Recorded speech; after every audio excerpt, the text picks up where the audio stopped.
RB films present यरवा छोड़िए फसल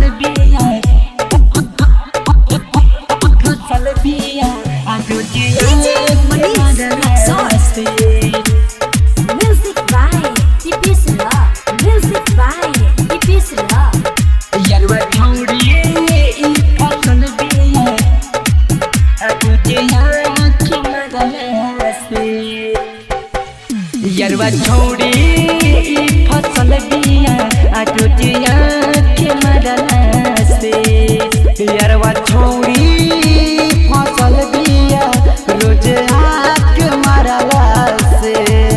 कोई नहीं पीछा हो कोई लिखा हो कोई नहीं पीछा हो कोई लिखा हो अना दिया दिल तोड़ना से यरवा छोड़ी फसल बिया रोज आँख मरला से यरवा छोड़ी फसल बिया रोज आँख मरला से DJ Manish Laxon. आँख मरला से mix by Dipesh recording studio Ramgarhwa. यरवा छोड़ी फसल बिया रोज आँख मरला से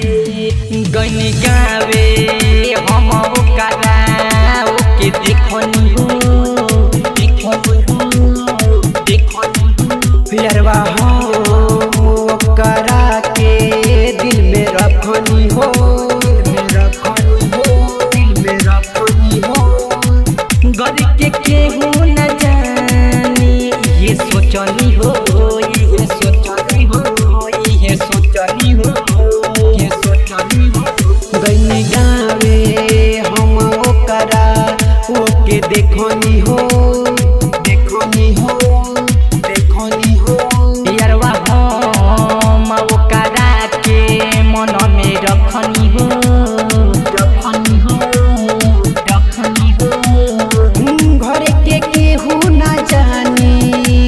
ये सोचनी हो ये सोचनी हो ये सोचनी हो दिलवा में बसल अखिया में धसल रहता निकाला से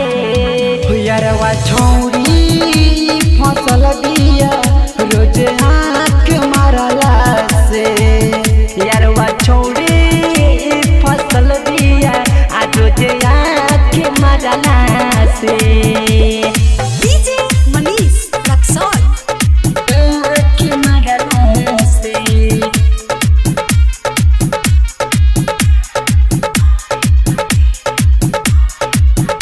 यरवा छोड़ी फसल बिया रोज आँख मरला से रतिया में हम देखनी ओकर सपना हो सपना हो सपना हो कबाड़ी कवल के बहाना लिह लख अपना हो अपना हो अपना हो दिलवा करताटे ओकर जपना हो ओकर जपना हो ओकर जपना हो रतिया में हम देखनी ओकर सपना हो सपना हो सपना हो रौनक राज के बहाना लिह लख अपना हो अपना हो अपना हो दिलवा करता रोजे हो जपना हो जपना हो जपना हो कहतनी बात बेलवा के साथ दिल सदावा के रहला से यरवा छोड़ी फसल बिया रोज आँख मरला से यरवा छोड़ी फसल बिया रोज आँख मरला से mix by Dipesh recording studio Ramgarhwa.